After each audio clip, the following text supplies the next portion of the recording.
ಈ ಕಾರ್ಯಕ್ರಮದ ಪ್ರಾಯೋಜಕರು ಯುವಂ ಯುಗಂ ಕನ್ನಡ ಮಾಸಿಕ ಪತ್ರಿಕೆ. ನಮಸ್ಕಾರ ವೀಕ್ಷಕರೇ, ಶ್ರೀಗರಿ ವಾರ್ತೆಗರಿಗೆ ಸ್ವಾಗತ. ನಾನು ನಿಮ್ಮ ಗ್ರಹೇಶ್ವರ ಗಾರುಡಿಗೇಂದ್ರ.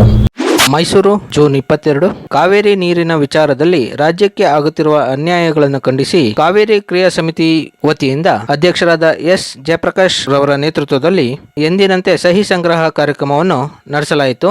ಸಹಿ ಸಂಗ್ರಹ ಕಾರ್ಯಕ್ರಮವನ್ನು ಟೌನ್ ಹಾಲ್ ದೊಡ್ಡ ಗಡಿಯಾರದ ಮುಂಭಾಗ ನಡೆಸಲಾಯಿತು. ಈ ಸಂದರ್ಭದಲ್ಲಿ ಕಾರ್ಯದರ್ಶಿ ತೇಜೇಶ್ ಲೋಕೇಶ್ ಗೌಡ ಸೇರಿದಂತೆ ಮತ್ತಿತರರು ಉಪಸ್ಥಿತರಿದ್ದರು.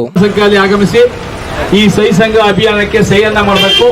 ಇದು ಕಾವೇರಿ ನೀರಿಗಾಗಿ ಹೋರಾಟ ಮಾಡ್ತಾ ಇದೀವಿ. ನಾವು ಕಾವೇರಿ ನೀರಿಗಾಗಿ, ಕುಡಿಯುವ ನೀರಿಗಾಗಿ ಹೋರಾಟವನ್ನು ಮಾಡ್ತಾ ಇದ್ದೇವೆ. ಕುಡಿಯುವ ನೀರಿಗಾಗಿ ಬನ್ನಿ ಸರ್, ದಯಮಾಡಿ ಸೈನ್ ಮಾಡಿ. ಕುಡಿಯುವ ನೀರಿಗಾಗಿ, ಕಾವೇರಿ ನೀರಿಗಾಗಿ ಹೋರಾಟಕ್ಕೆ ಕಾವೇರಿ ಎಂದಿಗೂ, ಕಾವೇರಿ ಎಂದಿಗೂ, ಕಾವೇರಿ ಎಂದಿಗೂ. ಕನ್ನಂಬಾಡೆ ಕಟ್ಟೆ ಕಟ್ಟಿದ ನಾಲ್ವಡಿ ಕೃಷ್ಣರಾಜ ಒಡೆಯರವರಿಗೆ, ಕೃಷ್ಣರಾಜ ಒಡೆಯರವರಿಗೆ, ಕೃಷ್ಣರಾಜ ಒಡೆಯರವರಿಗೆ. ತಮಿಳುನಾಡಿಗೆ ನೀರು ಬಿಡುತ್ತಿರುವ ರಾಜ್ಯ ಸರ್ಕಾರಕ್ಕೆ, ನಮಗೆ ಕುಡಿಯಲು ನೀರಿಲ್ಲದ ತಮಿಳುನಾಡಿಗೆ ನೀರು ಬಿಡುತ್ತಿರುವ ರಾಜ್ಯ ಸರ್ಕಾರಕ್ಕೆ, ಪದೇ ಪದೇ ತಮಿಳುನಾಡಿಗೆ ನೀರು ಬಿಡುತ್ತಿರುವ ರಾಜ್ಯ ಸರ್ಕಾರಕ್ಕೆ, ರೈತ ವಿರೋಧಿ ರಾಜ್ಯ ಸರ್ಕಾರಕ್ಕೆ, ರೈತರ ಬೆಳೆಗಳಿಗೆ ನೀರು ಬಿಡದ ರಾಜ್ಯ ಸರ್ಕಾರಕ್ಕೆ. ರೈತರ ಒಂದು ಸಮಸ್ಯೆಗಳಿಗೂ ಕೂಡ ಈ ಸರ್ಕಾರ ಸರಿಯಾಗಿ ಸ್ಪಂದಿಸ್ತಾ ಇಲ್ಲ. ರೈತರಿಗೆ ಎಲ್ಲ ಕಡೆಯಿಂದಲೂ ಕೂಡ ಶೋಷಣೆ ಆಗ್ತಾ ಇದೆ, ಒಂದ್ ಕಡೆ ಅಲ್ಲ. ಅದಕ್ಕೆ ಸರ್ಕಾರ ಸರಿಯಾದ ಕ್ರಮವನ್ನ ತೆಗೆದುಕೊಳ್ತಾ ಇಲ್ಲ. ಇದು ಬಹಳ ಖಂಡನೀಯ. ಈ ಸರ್ಕಾರ ಇರೋದು ಜನರಿಗೋಸ್ಕರನ, ಕರ್ನಾಟಕದ ಜನರಿಗೋಸ್ಕರನ, ಅಥವಾ ಅವ್ರ ಮಂತ್ರಿಗಳಿಗೋಸ್ಕರನ ಈ ಸರ್ಕಾರ ಇರೋದು, ಅಥವಾ ಅವ್ರ ಶಾಸಕರಿಗೋಸ್ಕರ ಅಷ್ಟೇನಾ? ಇವತ್ತು ಬಹಳ ಒಂದು ತುಂಬ ಬೇಸರದ ವಿಚಾರ ಕೂಡ. ಏನು ಒಂದು ರೈತ ಸಂಘ ಇದೆ ಇವತ್ತು ರಾಜ್ಯದಲ್ಲಿ, ಸಂಘಟನೆಗಳು, ರೈತ ಸಂಘಟನೆಗಳಿದೆ ಬೇಕಾದಷ್ಟು. ರೈತರ ಸಮಸ್ಯೆಗಳಿಗೆ ಅವರು ಹೋಗಿ ಸ್ಪಂದಿಸ್ತಾ ಇದ್ರೆ ಯಾರು ಸ್ಪಂದಿಸ್ತಾರೆ? ಈ ಸಂಘಟನೆ ಇರೋ ಉದ್ದೇಶ ಏನು? ಅದಾದ್ರೂ ಸರಿ.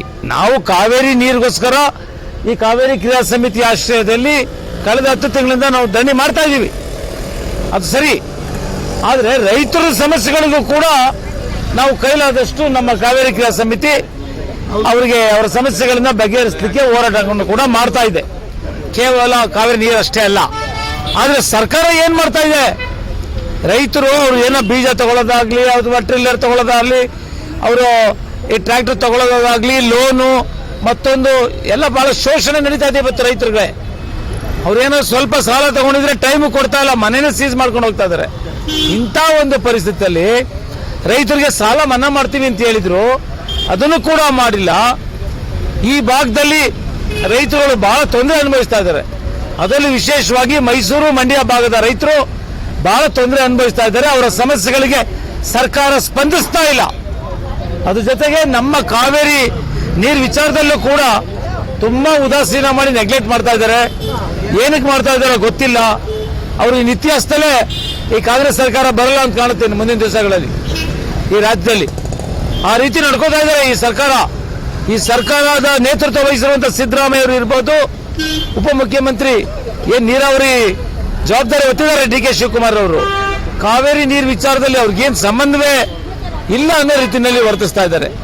ಅಂದ್ರೆ ಈ ಚುನಾವಣೆ ಪೂರ್ವದಲ್ಲಿ ಅವ್ರು ಏನು ಜನರಿಗೆ ಭರವಸೆ ಕೊಟ್ಟಿದ್ರು, ಮೇಕೆದಾಟು ಮೆರವಣಿಗೆ ಕೂಡ ಮಾಡಿದ್ರು, ಪಾದಯಾತ್ರೆ ಕೂಡ ಮಾಡಿದ್ರು, ಮೇಕೆದಾಟು ಮಾಡ್ತೀವಿ ಅಂತ. ಇದು ಸರಿಯಾದ ಸಮಯ. ಕೇಂದ್ರ ಸರ್ಕಾರದಲ್ಲಿ ಎಲ್ಲರೂ ಕೂಡ ನೆರವು ಕೊಡ್ಲಿಕ್ಕೆ ರೆಡಿ ಇದ್ದಾರೆ. ಆದರೆ ರಾಜ್ಯ ಸರ್ಕಾರ ಮುಂದೆ ಹೋಗಿ ಆ ಒಂದು ಅನುಮತಿನ ಪಡಿಬೇಕು, ಕೇಳಬೇಕು, ನಮ್ಗೆ ಅನುಮತಿ ಕೊಡಿ ಅಂತ. ಈ ಕೇಂದ್ರ ಸರ್ಕಾರ ಕೊಡುತ್ತೆ. ನಾವು ಕೂಡ ಕೇಂದ್ರ ಸರ್ಕಾರಕ್ಕೆ ಒತ್ತಾಯ ಮಾಡ್ತಾ ಇದೀವಿ, ಮೇಕೆದಾಟು ಯೋಜನೆಗೆ ಈ ಕೂಡಲೇ ನೀವು ಅನುಮತಿ ನೀಡಬೇಕು ಅಂತ. ನಾವು ಕಳೆದ ಶನಿವಾರ ಮೇಕೆದಾಟಲ್ಲೇ ಹೋಗಿ ನಾವು ಪ್ರತಿಭಟನೆ ಮಾಡಿದ್ವಿ. ಅವತ್ತು 2-3 ಬಸ್ಸಲ್ಲಿ ಇಲ್ಲಿಂದ ಎಲ್ಲ ರೈತರು, ಮುಖಂಡರುಗಳು, ಹೋರಾಟಗಾರರು, ಅನೇಕ ಹೋರಾಟ ಬಂಧುಗಳು ಅಲ್ಲಿ ಬಂದ್ರು. ಅಲ್ಲಿ ಆ ಭಾಗದಲ್ಲೂ ಕೂಡ ಏನು ಒಂದು ಮೇಕೆದಾಟು ಯೋಜನೆ ಬಗ್ಗೆ ಒಂದು ಸಮಿತಿ ಕೂಡ ಮಾಡ್ಕೊಂಡಿದ್ದಾರೆ ರೈತರ ಮುಖಂಡರುಗಳು, ವಸಂತ್ ಕುಮಾರ್ ಮತ್ತು ಮಲ್ಲೇಶ್ ಹಾಗೂ ಅನೇಕರು. ಅವರು ಕೂಡ ಅಲ್ಲಿ ಹೋರಾಟ ಮಾಡಿದ. ಅವರು ಕೂಡ ಅವತ್ತು ಬಂದು ನಮ್ಮ ಜೊತೆಗೆ, ಸಂಪತ್ ಕುಮಾರ್ ಅವರು ಕೂಡ ಬಂದು ನಮ್ಮ ಜೊತೆಗೆ ಭಾಗವಹಿಸಿದ್ರು. ಅವರೆಲ್ಲ ಒಳ್ಳೆ ಬೆಂಬಲ ಕೊಟ್ಟರು. ಒಳ್ಳೆ ಹೋರಾಟ ಆಗಿದೆ ಅಲ್ಲಿ. ಈ ಕೂಡಲೇ ರಾಜ್ಯ ಸರ್ಕಾರ ನಾವು ಕೊಡ್ತಾ ಇರುವಂತ ಒಂದು ಬೆಂಬಲವನ್ನು ಉಪಯೋಗಿಸಿಕೊಂಡು ಮೇಕೆದಾಟನ್ನ ಅವ್ರು ಈ ಕೂಡಲೇ ಯೋಜನೆ ಪ್ರಾರಂಭಿಸಬೇಕು, ಆ ಒಂದು ಪ್ರಕ್ರಿಯೆಯನ್ನು ಅವರು ಪ್ರಾರಂಭಿಸಬೇಕು ಅಂತೇಳಿ ಈ ಮೂಲಕ ನಾನು ಕಾವೇರಿ ಕ್ರಿಯಾ ಸಮಿತಿಯ ಪರವಾಗಿ ಅವ್ರಿಗೆ ರಾಜ್ಯ ಸರ್ಕಾರಕ್ಕೆ ಒತ್ತಾಯ ಮಾಡ್ತಾ ಇದ್ದೀನಿ. ಮತ್ತು ಇವತ್ತು ಎಂದಿನಂತೆ ಇವತ್ತು ಕೂಡ ಈ ಒಂದು ಧರಣಿ ಸತ್ಯಾಗ್ರಹ ಹಾಗೂ ಸಹಿಷ್ಣುತಾ ಕಾರ್ಯಕ್ರಮ ನಡೀತಾ ಇದೆ. ಇದರಲ್ಲಿ ಎಂದಿನಂತೆ ಎಲ್ಲ ಹಿರಿಯ ಹೋರಾಟಗಾರರು ಕಾವೇರಿ ಕ್ರಿಯಾ ಸಮಿತಿ ಆಶ್ರಯದಲ್ಲಿ ಬಂದು ಎಲ್ಲ ಭಾಗವಹಿಸಿದ್ದಾರೆ. ಹಾಗಾಗಿ ಮುಂದಿನ ದಿವಸಗಳಲ್ಲಿ ನಾವು ಶಾಶ್ವತ ಪರಿಹಾರಕ್ಕೋಸ್ಕರನೇ ನಾವು ಕೇಳ್ತಾ ಇದೀವಿ. ಈ ಬಾರಿ ನೋಡಿ ಮಳೆಯೂ ಕೂಡ ಪ್ರಾರಂಭದಲ್ಲಿ ಬಂತು, ಮತ್ತೆ ಮಳೆ ನಿಂತಿದೆ, ಬರ್ತಾ ಇಲ್ಲ. ಆದರೂ ಕೂಡ ನಾವು ಮತ್ತೆ ದೇವಸ್ಥಾನಗಳಿಗೆ ಹೋಗಿ ಎಲ್ಲ ಪ್ರಾರ್ಥನೆ ಮಾಡ್ತೀವಿ, ಕಾವೇರಿ ಮಳೆ ಬರಲಿ ಅಂತ ಹೇಳಿ ಪ್ರಾರ್ಥನೆ ಮಾಡ್ತೀವಿ. ಹೀಗಾಗಿ ರಾಜ್ಯ ಸರ್ಕಾರ ಈ ಬಾರಿ ಉದಾಸೀನ ಮಾಡಬಾರ್ದು. ಹಾಗಾಗಿ ಈ ಮುನ್ನೆಚ್ಚರಿಕೆ ತಗೋಬೇಕು. ನೀರು ಎಷ್ಟು ಶೇಖರಣೆ ಆಗುತ್ತೆ ಅಷ್ಟು ನೀರನ್ನು ನಮ್ಮ ರೈತರಿಗೆ ಕೊಡಬೇಕು, ನಮ್ಮ ಕುಡಿಯೋ ನೀರಿಗೆ ಉಪಯೋಗಿಸಬೇಕು. ಯಾವುದೇ ಕಾರಣಕ್ಕೂ ಈ ಬಾರಿ ತಮಿಳುನಾಡಿಗೆ ನೀರು ಬಿಡಲೇಬಾರದು ಅಂತ ನಾನು ರಾಜ್ಯ ಸರ್ಕಾರ ಒತ್ತಾಯ ಮಾಡ್ತಾ ಇದ್ದೀನಿ. ಜೈ ಹಿಂದ್, ಜೈ ಕರ್ನಾಟಕ. ಕಾವೇರಿ ಕ್ರಿಯಾ ಸಮಿತಿ ವತಿಯಿಂದ ನಾವು ಕಳೆದ 8-10 ತಿಂಗಳುಗಳಿಂದ ಮೈಸೂರಿನಲ್ಲಿ ಧರಣಿ ಸತ್ಯಾಗ್ರಹವನ್ನು ಮಾಡ್ತಾ ಇದ್ದೀವಿ. ಕಾವೇರಿ ನೀರಿನ ವಿಚಾರವಾಗಿ ಏನು 100 ವರ್ಷಗಳಿಂದ ನಮ್ಮ ಸಮಸ್ಯೆಯನ್ನ ಕೇಂದ್ರ ಸರ್ಕಾರ, ರಾಜ್ಯ ಸರ್ಕಾರ ಬಗೆಹರಿಸ್ತಿಲ್ಲ. ಅದರ ಅಂಗವಾಗಿ ಕಳೆದ 10 ತಿಂಗಳುಗಳಿಂದ ಎಸ್ ಜಯಪ್ರಕಾಶ್ ನೇತೃತ್ವದಲ್ಲಿ ನಾವು ಹೋರಾಟವನ್ನು ಮಾಡ್ಕೊಂಡು ಬರ್ತಾ ಇದ್ದೀವಿ. ಹಾಗೂ ಕನ್ನಡದ ಕಂದ ಮೂಗು ನಂಜಸ್ವಾಮಿ ಅವರ ಜೊತೆಯಲ್ಲಿ ಎಲ್ಲ ಸೇರಿ ಕನ್ನಡ ಪರ ಹೋರಾಟಗಾರರು, ರೈತ ಪರ ಹೋರಾಟಗಾರರಲ್ಲ. ಅದರ ಅಂಗವಾಗಿ ಕಳೆದ ವಾರ ನಾವು ಮೇಕೆದಾಟು ಚಲೋ ಯಾತ್ರೆಯನ್ನು ಹೋಗಿದ್ದು, ನಮ್ಮ ಮೈಸೂರಿನಿಂದ ಒಂದು 2-3 ಬಸ್ಗಳಲ್ಲಿ ಒಂದು 150 ಜನಕ್ಕೂ ಹೆಚ್ಚು ನಾವು ಹೋಗಿದ್ವಿ. ಆದರೆ ಏನು ಮಾಡ್ತಾ ಇದೆ ರಾಜ್ಯ ಸರ್ಕಾರ, ಈಗಿನ ಇದರಲ್ಲಿ ಕಾಂಗ್ರೆಸ್ ಸರ್ಕಾರ ನಮ್ಮ ಹೋರಾಟವನ್ನು ಹತ್ತಿಕ್ಕುವಂತ ಕೆಲಸ ಮಾಡ್ತಾ ಇದೆ. ಏನು ನಾವು ಮೇಕೆದಾಟಿಗೆ ಹೋಗುವಾಗ ಅಲ್ಲಿ ಸಂಗಮದ ಚೆಕ್ ಪೋಸ್ಟ್ ಬರುತ್ತೆ, ಅರಣ್ಯ ಚೆಕ್ ಪೋಸ್ಟ್. ಆ ಚೆಕ್ ಪೋಸ್ಟ್ ನಲ್ಲೇ ತಡೆದು ನಮಗೆ ಒಳಗೆ ಬಿಡದೇದಂಗೆ ನಮಗೆ ಕೆಲಸವನ್ನ ಮಾಡಿ, ನೀವು ಮೇಕೆದಾಟಿಗೆ ಹೋದ್ರೆ ನಿಮ್ಮನ್ನ ಅರೆಸ್ಟ್ ಮಾಡ್ತೀವಿ ಅಂತ ನಮ್ಗೆ ಎದುರಿಸಿ ನಾವು ಅಲ್ಲೇ ಕೂತ್ಕೊಂಡು ಸುಮಾರು 3 ಗಂಟೆಗಳ ಕಾಲ ಧರಣಿ ಸತ್ಯಾಗ್ರಹವನ್ನ ಮಾಡಿದ್ವಿ. ರಾಜ್ಯ ಸರ್ಕಾರ ವಿಫಲವಾಗಿದೆ. ಹಾಗೂ ಕೇಂದ್ರ ಸರ್ಕಾರ ಈ ಕೂಡಲೇ ಮಧ್ಯಸ್ಥಿಕೆಯನ್ನು ವಹಿಸಿ ಏನು ನಾವು ಒಕ್ಕೂಟದ ವ್ಯವಸ್ಥೆಯಲ್ಲಿ ಇದೀವಿ, ಭಾರತದ ಒಕ್ಕೂಟದ ವ್ಯವಸ್ಥೆಯಲ್ಲಿ ಒಂದು ರಾಜ್ಯಕ್ಕೆ ಬೆಣ್ಣೆ, ಒಂದು ರಾಜ್ಯಕ್ಕೆ ಸುಣ್ಣ ಆಗುವಂತ ಕೆಲಸ ಆಗ್ತಾ ಇದೆ. ಈ ಕೂಡಲೇ ಮಾನ್ಯ ಪ್ರಧಾನಮಂತ್ರಿಗಳು ಹೊಸದಾಗಿ ಆಯ್ಕೆಯಾಗಿದ್ದಾರೆ 3ನೇ ಬಾರಿಗೆ. ತಮಿಳುನಾಡಿನಿಂದ ನಿಮ್ಗೆ ಯಾವುದೇ ಒಂದು ಅನುಕೂಲ ಆಗಿಲ್ಲ. ನಾವು ಕರ್ನಾಟಕದಿಂದ 17 MP ಕೊಟ್ಟಿದ್ದೀವಿ, ನಿಮಗೆ 2 JDS ಇಂದ ಕೊಟ್ಟಿದ್ದೀವಿ. ನಿಮಗೆ ಹೆಚ್ಚು ಬೆಂಬಲವನ್ನು ನಾವು ಕನ್ನಡಿಗರು ಕೊಟ್ಟಿದ್ದೀವಿ. ನೀವು ತಮಿಳುನಾಡಿಗೆ ಕಳೆದ ವರ್ಷಗಳಿಂದ ಅವ್ರಿಗೆ ಅನುಕೂಲವನ್ನ ಮಾಡ್ತಾ ಇದ್ದಾರೆ. ಇದು ಯಾವ ನ್ಯಾಯ ಅಂತ ನಾವು ಪ್ರಧಾನಮಂತ್ರಿಗಳು ಕೇಳ್ತಾ ಇದ್ದೀವಿ. ಈ ಕೂಡಲೇ ಮಾನ್ಯ ಪ್ರಧಾನಮಂತ್ರಿಗಳು ತಮಿಳುನಾಡಲ್ಲಿ 39 DMK ಪಕ್ಷ ಬಂದಿದೆ, ನಿಮ್ಗೆ ಯಾವುದೇ ತರವಾದ ಬೆಂಬಲವನ್ನು ಕೊಟ್ಟಿಲ್ಲ. ಆ ಕಾರಣದಿಂದಾದರೂ ಸಹ ನೀವು ನಮ್ಮ ರಾಜ್ಯಕ್ಕೆ ಒಂದು ಶಾಶ್ವತವಾದ ಪರಿಹಾರವನ್ನ ಕಾವೇರಿ ವಿಚಾರವಾಗಿ, ನೀರಿದ್ರೆ ಮಾತ್ರ ಬಿಡ್ತೀವಿ, ನೀರಿಲ್ಲ ಅಂದ್ರೆ ಬಿಡಕ್ಕಾಗಲ್ಲ ಅಂತ ಒಂದು ಶಾಶ್ವತವಾದ ಪರಿಹಾರವನ್ನ ನೀವೀಗ ನಮಗೆ ರೂಪಿಸಲೇಬೇಕು.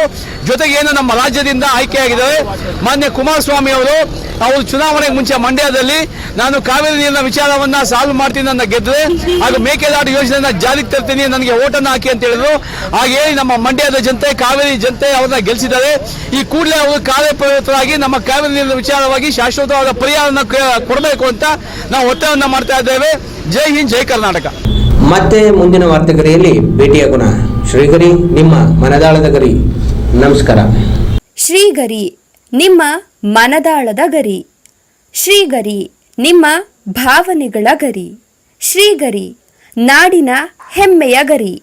ಮನೆ ಮನಗಳ ಗರಿದು ಶ್ರೀಗರಿ, ತನು ಮನ ಧನಗಳ ಗರಿದು ಶ್ರೀಗರಿ, ವಿಶ್ವದ ದೇಶದ ನಾಡಿನ ಗರಿದು ಶ್ರೀಗರಿ. ಶ್ರೀಗರಿ ಶ್ರೀಗರಿ ಶ್ರೀಗರಿ ಶ್ರೀಗರಿ ಶ್ರೀಗರಿ, ನಿಮ್ಮ ಮನದಾಳದ ಗರಿ.